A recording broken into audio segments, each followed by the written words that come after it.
This is way better than a cauliflower crust pizza, which I've had on keto. This is like 10 times as good as a cauliflower crust. Hey everyone, I'm Dave and welcome back to the AI Kitchen. Today we're gonna be making cottage cheese keto cloud bread pizza. That's a mouthful, but basically pizza with very low carbs. And we'll talk about the carbs and stuff in a minute. I asked AI to create this recipe, ChatGPT. It created the recipe based on scouring the internet and referencing other recipes, I'm sure.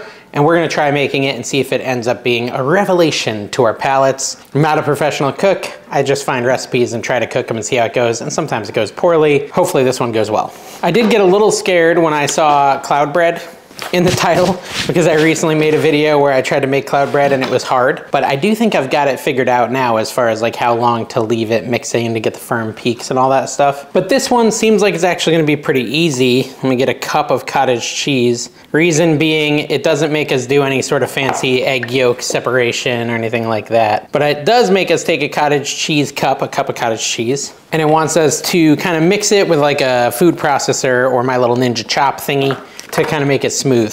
I use this little Ninja Chop thingy all the time because it's super handy.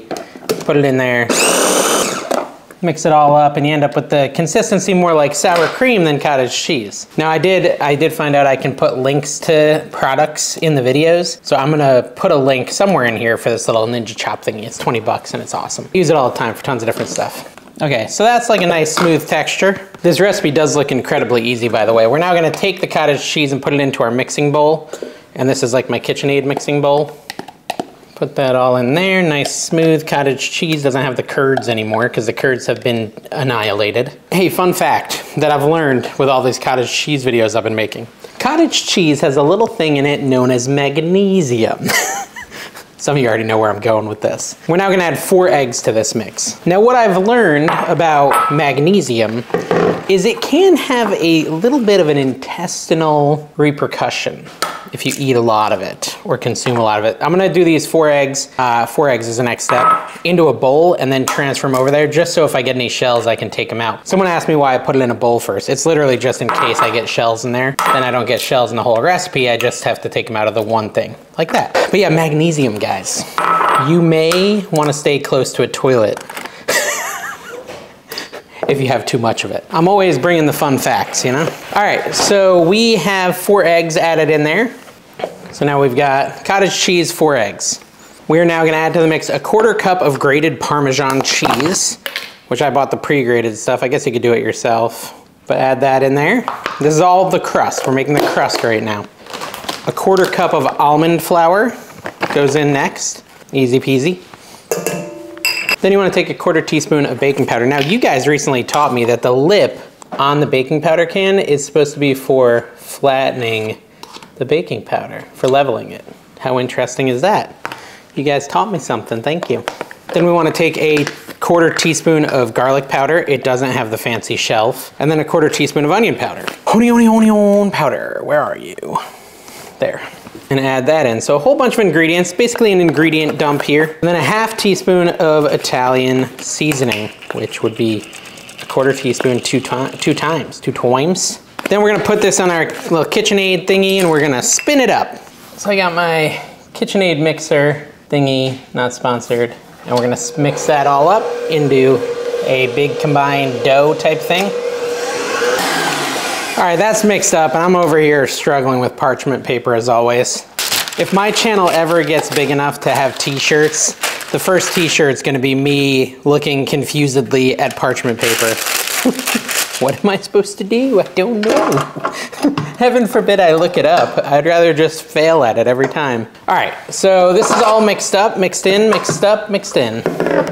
Now we take a parchment paper lined cookie sheet and we're gonna dump this into it.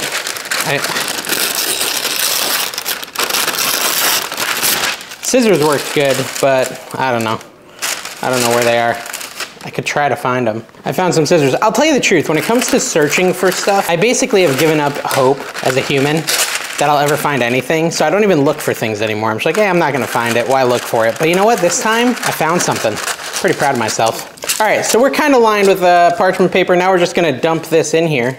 This is our pizza dough. I know it may not look like dough yet, but it will once it cooks. Let's get that all on there. You want to set your oven to 350 degrees. If you haven't already, go ahead and set that. I'm just gonna spread this out a little bit. I kind of want it to be covering the whole entire cookie sheet, like so. It's gonna go into the oven at 350 for 15 to 20 minutes until it's golden brown. Based on my history with cottage cheese cooking, it's gonna be 20 minutes at least. So I'm gonna put that in at 350, and when it comes back out, we're gonna put the toppings and it's gonna go back in. So bear with me. This might be incredibly delicious and low carb. All right guys, so it's been about 25 minutes that pizza dough has been in there. And I'm just gonna take a look.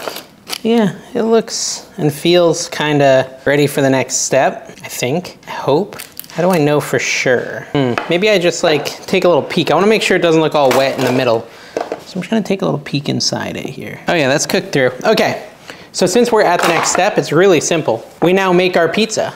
And of course, with our pizza, we've gotta get some sauce. Now I think Raos, R-A-O-S, is like the de facto on the keto diet. It's the lowest sugar, 6 carbs in a half a cup. So if we were to do a whole cup, which is what I think we're gonna do, might be too much, I don't know, let's see. Let's do half a cup first and see where we're at. Half a cup might be enough, actually. Don't need too much sauce. Does it say how much sauce to use? It says half a cup. Okay, so it says half a cup, so that's probably what we'll use. That seems like it's gonna be enough anyways. You don't want too much sauce on your pizza pie. Use half a cup, which according to Rao's thingy, that's 6 carbs, 1 fiber.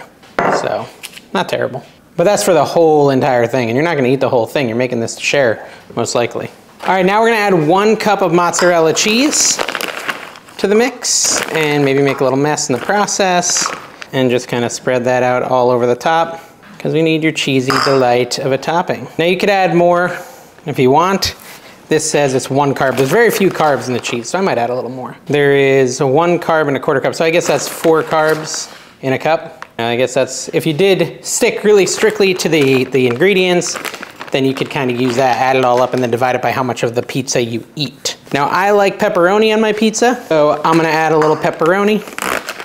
But you don't have to do this. You can put any topping you want. You can do sausage. All that stuff's low carb. So if we're going keto, then any of these things would work. You can load it up with 10 different meats, put bacon, etc., etc. Now your calories, you know, you gotta watch your calories, but as far as the actual carbs, meat's not gonna add much in that regard. All right, now I think it goes back in the oven. Let me take a look. Yeah, an additional 10 to 15 minutes. Is it still hot? A little bit. Additional 10 to 15 minutes for our cheese to get melted and our sauce to get hot, and then we're gonna have our pizza. All right, guys, we're back. Our adventure in cottage cheese continues. Who would have thought, you know, a year ago or even a month ago that you could make all these things out of cottage cheese and they would taste nothing like cottage cheese, but instead be delicious. No offense to cottage cheese lovers. Here's what we've got. We've got our cottage cheese pizza completely cooked. Looks pretty good. It's like, you know, a pan pizza, cottage cheese style. You know, my pepperoni's a little greasy. I probably could have used higher quality pepperoni. I'm gonna take a pizza cutter and we're gonna see if this even gets close to satisfying my craving for pizza right now. I'm a little nervous about it, I'll be honest, because I don't think it's gonna have like that thick crust or chewy crust that I like in a pizza. Yeah, so there you go. Kind of see what it looks like. I mean, it kind of does look like a pizza crust, honestly. It's pretty close. Let me get a plate. It's scorching hot though. I might burn my mouth. Shocking, right? Shocking turn of events. Dave burns his mouth in a video. All right, we'll talk about the carb count in this and stuff. Let's try the cheese only first with no pepperoni and see how that is. I inhaled it. You know what I'm coming to learn? This is kind of a spectacular revelation. Cottage cheese is kind of magical. The way that it can kind of make these things healthy and not high carb, but just as good as the original. I mean, just as good, maybe not as good as like a New York style pizza, but dang, is this close. This is way better than a cauliflower crust pizza, which I've had on keto. This is like 10 times as good as a cauliflower crust, in my opinion. Let me try this one. The consistency is really good. I think the almond flour is helping it get there. I may have to go keto. I mean, geez, this is all so good and low carb. What are the carbs on this? Let me take a look. All right, so cottage cheese keto pizza for the entire thing is, this is 900 calories-ish. I mean, it doesn't really know the toppings I put on it, so it could be slightly off on that front. So it says if I cut it into fourths, just eat a quarter of this, the total carbs would be 4.5 grams. If you eat the whole thing, the total carbs are 18 grams. Now, net carbs on the other hand, is 15 grams for the whole entire thing. So if you ate a third of it, you'd have 5 net carbs. 1/3 of this whole thing would be 5 net carbs. So that gives you an idea. I'm not even showing it. Oh yeah, you can see it down here. So eat the whole thing, you're at 15 carbs net. That's what I said, yeah, net carbs is 15. That's not bad. So you wouldn't eat the whole thing, it's a lot. Like I could see myself eating a third of this, so about 5 net carbs, and that would be about 350 calories. A really good option if you're looking for low calorie, low carb dinner. That's burning my fingers. Definitely try this out, guys. Hit the like button if you enjoyed it. Subscribe if you're willing, and we'll see you next time.